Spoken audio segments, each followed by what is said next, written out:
টিভিতে আপনাকে স্বাগতম।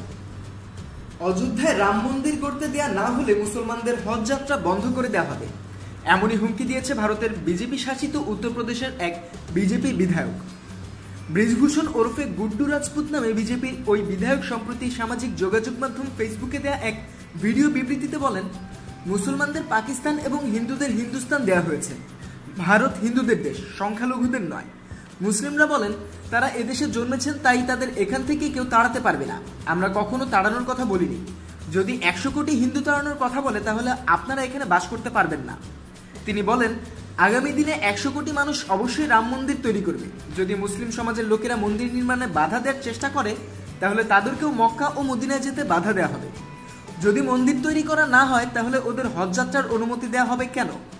তাদের হজযাত্রাও আটকানো হবে, ভর্তুকিও বন্ধ করা হোক। এরা 20 কোটি মুসলিম, সংখ্যালঘু নয়। এদের সংরক্ষণ সুবিধাও বন্ধ করে দিতে হবে। তার প্রশ্ন, 20 কোটি মুসলিম তো পাকিস্তানেও নেই, তাহলে এখানে তারা সংখ্যালঘু হয় কি করে?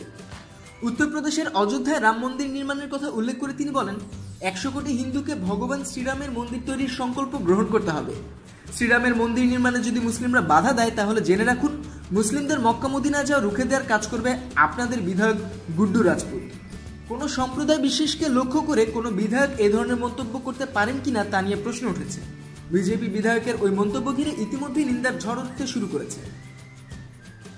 পৃথিবীর রকমারি খোঁজ খবরের জন্য সাবস্ক্রাইব করুন এবং RMM টিভির সঙ্গেই থাকুন। ধন্যবাদ।